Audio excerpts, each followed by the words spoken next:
2026 ಮತ್ತು 27ನೇ ಸಾಲಿನ ಕೇಂದ್ರ ಬಜೆಟ್ ಕುರಿತು ಇವತ್ತು ಬಹುಜನ್ ಸಮಾಜ್ ಪಾರ್ಟಿ ಪತ್ರಿಕಾಗೋಷ್ಠಿಯನ್ನು ಹಮ್ಮಿಕೊಂಡಿತ್ತು.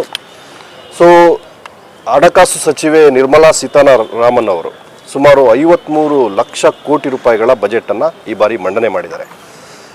ಮತ್ತು ಈ ಬಜೆಟನ್ನು ಕುರಿತು ಮಾನ್ಯ ಪ್ರಧಾನಿಯವರು ಇದು ವಿಕಸಿತ ಭಾರತದ ಬಜೆಟ್ ಅಂತ ಹೇಳಿದ್ದಾರೆ.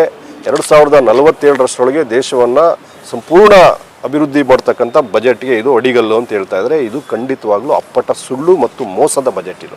ಯಾಕೆ ಅಂತಂದರೆ ಇವರು ರೈತರ ಬಗ್ಗೆ ಅಪಾರ ಕಾಳಜಿ ವ್ಯಕ್ತಪಡಿಸ್ತಾರೆ.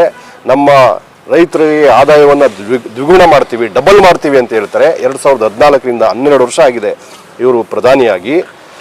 ನಾನು ಈ ಬಜೆಟ್ನಲ್ಲಿ ರೈತರ ಅಭಿವೃದ್ಧಿಗೆ, ಕೃಷಿಗೆ ಸಂಬಂಧಪಟ್ಟಂತೆ ಕೇವಲ 1,62,000 ಕೋಟಿ ರೂಪಾಯಿಗಳನ್ನ ಮಾತ್ರ ಬಜೆಟಲ್ಲಿ ಕೊಟ್ಟಿದ್ದಾರೆ. ಇದು ಕಳೆದ ವರ್ಷ ಕೊಟ್ಟಿರ್ತಕ್ಕಂಥ 1,71,000 ಕೋಟಿಗಿಂತ ಕಡಿಮೆ ಇದೆ. ಅಂದರೆ 10,000 ಕೋಟಿ ಹಣವನ್ನು ಕೃಷಿ ಕ್ಷೇತ್ರಕ್ಕೆ ಈ ಬಜೆಟ್ನಲ್ಲಿ ಕಡಿಮೆ ಮಾಡಿದ್ದಾರೆ. ಸೊ ಕೃಷಿ ಕ್ಷೇತ್ರಕ್ಕೆ ಬಜೆಟ್ ಕಡಿಮೆ ಆಗಿದೆ ಅಂದರೆ ಅದು ರೈತರಿಗೆ ವಿರುದ್ಧವಾಗಿದೆ ಅಂತ. ರೈತರಿಗೆ ಬೇಕಾಗಿರ್ತಕ್ಕಂಥದ್ದೇನು, ರೈತರು ಹೋರಾಟ ಮಾಡ್ತಾ ಇದ್ದಾರೆ ಏನಕ್ಕೆ, MSP ಬೆಂಬಲ ಬೆಲೆ ಕಾಯ್ದೆ ಏನಿದೆ ಅದು ಜಾರಿ ಆಗಬೇಕಂತ. ಈಗ ಬೆಂಬಲ ಬೆಲೆ ಕಾಯ್ದೆ ಜಾರಿ ಮಾಡಬೇಕಂದ್ರೆ ಕೃಷಿ ಕ್ಷೇತ್ರಕ್ಕೆ ಹೆಚ್ಚಿನ ಹಣ ಕೊಡಬೇಕು.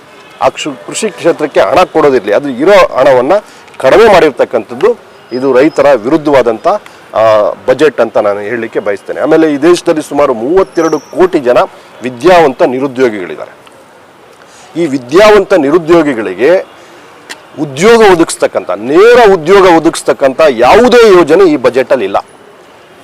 ನಾವು ಗಮನಿಸ್ಬೇಕು. ಈಗ ಕೇಂದ್ರ ಸರ್ಕಾರದಲ್ಲಿ 20ರಿಂದ 30 ಲಕ್ಷ ಸರ್ಕಾರಿ ನೌಕರಿ ಖಾಲಿ ಇದೆ.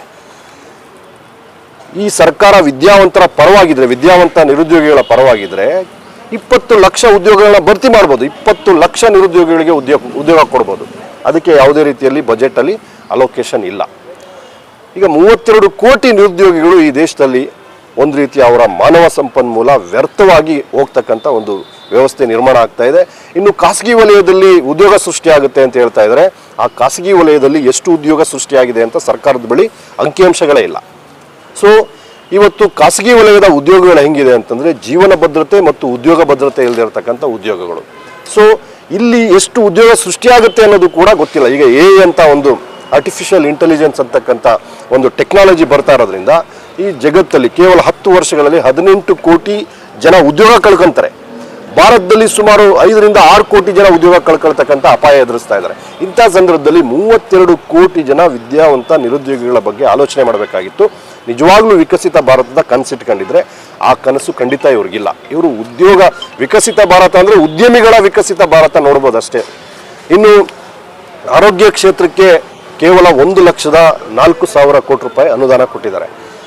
ಈ ದೇಶದ ಆರೋಗ್ಯ ಸ್ಥಿತಿ ಸುಧಾರಣೆ ಆಗಬೇಕಂದ್ರೆ GDPಯ 5% ಹಣ ಬೇಕಾಗುತ್ತೆ ಅಂತ ಇದೇ ಸರ್ಕಾರ ಒಪ್ಕೊಳ್ಳುತ್ತೆ.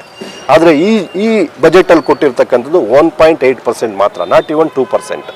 ಸೊ ಹಾಗಿದ್ರೆ ಸರ್ಕಾರಿ ವಿಶ್ವವಿದ್ಯಾಲಯ, ಆರೋಗ್ಯ ಆಸ್ಪತ್ರೆಗಳು, ಸರ್ಕಾರಿ ವೈದ್ಯಕೀಯ ಕಾಲೇಜುಗಳಾಗ್ಬೋದು, ಸರ್ಕಾರಿ ಆಸ್ಪತ್ರೆಗಳಾಗ್ಬೋದು ಹೆಂಗೆ ಅಭಿವೃದ್ಧಿ ಆಗ್ತವೆ? ಇನ್ನು ಶಿಕ್ಷಣ ಕ್ಷೇತ್ರಕ್ಕೆ GDPಯ ಕನಿಷ್ಠ 5ರಿಂದ 6% ಹಣ ಒದಗಿಸ್ಬೇಕು ಅಂತ ಸರ್ಕಾರನೇ ಮಾತಾಡುತ್ತೆ. ಆದರೆ ಈ ಬಜೆಟಲ್ಲಿ ಒದಗಿಸಿರ್ತಕ್ಕಂಥದ್ದು ಕೇವಲ 1,39,000 ಕೋಟಿ. ಅದು GDPಯ ಕೇವಲ 2.7% ಮಾತ್ರ ಆಗುತ್ತೆ. ಸೊ ಹಾಗಿದ್ರೆ ನೋಡಿ, ಈಗ ಇವತ್ತು ಇಡೀ ದೇಶದಲ್ಲಿ ಸರ್ಕಾರಿ ವಿಶ್ವವಿದ್ಯಾನಿಲಯಗಳು, ಶಾಲಾ ಕಾಲೇಜುಗಳೆಲ್ಲ ಟೀಚಿಂಗ್ ಫ್ಯಾಕಲ್ಟಿ ಇಲ್ದೇನೆ, ಬೋಧಕರಿಲ್ದೇನೆ, ಬೋಧಕರ ನೇಮಕಾತಿ ಆಗದೇನೆ, ನಾನ್ ಟೀಚಿಂಗ್ ಸ್ಟಾಫ್ ನೇಮಕ ಆಗದೇನೆ ಇವತ್ತು ಸರ್ಕಾರಿ ಶಿಕ್ಷಣ ವ್ಯವಸ್ಥೆ ಸಂಪೂರ್ಣವಾಗಿ ದುರ್ಬಲಗೊಳ್ತಾ ಇರ್ತಕ್ಕಂಥದ್ದು ನಾವು ಕಾಣ್ತಾ ಇದ್ದೀವಿ.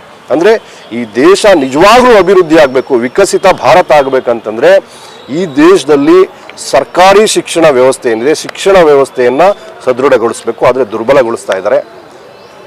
ಆರೋಗ್ಯ ವ್ಯವಸ್ಥೆ, ಸರ್ಕಾರಿ ಆರೋಗ್ಯ ವ್ಯವಸ್ಥೆಯನ್ನು ಸದೃಢಗೊಳಿಸಬೇಕು, ಆದರೆ ದುರ್ಬಲಗೊಳಿಸ್ತಾ ಇದ್ದಾರೆ. ಸೊ ಇದೆಲ್ಲದರ ಜೊತೆಗೆ ನಾವು ಗಮನಿಸಬೇಕಾಗಿರೋದಂದರೆ ಒಟ್ಟಾರೆ ದೇಶದ ಸಾಲದ ಪ್ರಮಾಣ ಗಾಢವಾಗಿ ಏರಿಕೆ ಆಗ್ತಾ ಇದೆ. ಈ ಬಜೆಟ್ನ ಅನುಷ್ಠಾನಕ್ಕೆ 17 ಲಕ್ಷ ಕೋಟಿ ರೂಪಾಯಿಗಳ ಸಾಲ ಮಾಡಬೇಕಾಗಿದೆ. 17 ಈಗಾಗಲೇ ನರೇಂದ್ರ ಮೋದಿ 2014ರಲ್ಲಿ ಈ ದೇಶದ ಒಟ್ಟು ಸಾಲ 55 ಲಕ್ಷ ಕೋಟಿ ಇತ್ತು. ಈಗ 214 ಲಕ್ಷ ಕೋಟಿ ಸಾಲ ಆಗಿದೆ. ಇಷ್ಟೊಂದು ಪ್ರಮಾಣದಲ್ಲಿ ಸಾಲ ಮಾಡಿದಾರಲ್ಲ, ಈ ದುಡ್ಡು ಎಲ್ಲಿ ಹೋಗ್ತಾ ಇದೆ? ಇದು ಉದ್ಯಮಿಗಳ ಜೇಬ್ಗೆ ಹೋಗ್ತಾ ಇದೆ. ಸೊ ಹಂಗಾಗಿ ಈ ದೇಶದ ಉದ್ಯಮಿಗಳು 180% ಆದಾಯ ಗಳಿಸ್ತಾ ಇದ್ದಾರೆ. ಆದರೆ ಸರ್ಕಾರಿ ವಲಯ ಇವತ್ತು ಕುಸಿತಾ ಇದೆ.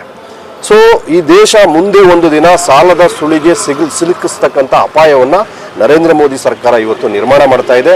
ಈ ಬಜೆಟ್ನ ಅನುಷ್ಠಾನಕ್ಕೆ 17 ಲಕ್ಷ ಕೋಟಿ ಸಾಲ ಮಾಡ್ತಾರೆ. ಮತ್ತು ಈ ಸಾಲಕ್ಕೆ ಬಡ್ಡಿ ಎಷ್ಟು ಕಟ್ತಾ ಇದ್ದಾರೆ ಅಂದರೆ ಬಜೆಟ್ನ 20%, ಮೋರ್ ದೆನ್ 12 lakh crore, ಅಂದರೆ 12 ಲಕ್ಷ ಕೋಟಿಯಷ್ಟು ಈ ದೇಶ ಮಾಡಿರ್ತಕ್ಕಂಥ ಸಾಲಕ್ಕೆ ಕೊಡ್ತಕ್ಕಂಥ ಒಂದು ಪರಿಸ್ಥಿತಿ ಈ ದೇಶದಲ್ಲಿ ನಿರ್ಮಾಣ ಆಗಿದೆ.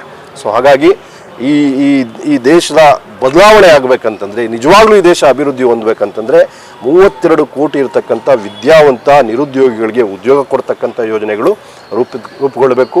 ಈ ದೇಶದ ಆರೋಗ್ಯ ಶಿಕ್ಷಣ ವ್ಯವಸ್ಥೆಗಳನ್ನ ಸದೃಢಗೊಳಿಸ್ತಕ್ಕಂಥ ಬಜೆಟ್ ರೂಪುಗೊಳ್ಳಬೇಕು. ಮತ್ತು ಈ ಕೇಂದ್ರದಲ್ಲಿರ್ತಕ್ಕಂಥ ನರೇಂದ್ರ ಮೋದಿ BJP ಸರ್ಕಾರ ಬರೀ ಸುಳ್ಳುಗಳನ್ನೇ ಹೇಳ್ಕೊಂಡು 12 ವರ್ಷ ಕಳೆದುಬಿಟ್ಟಿದೆ.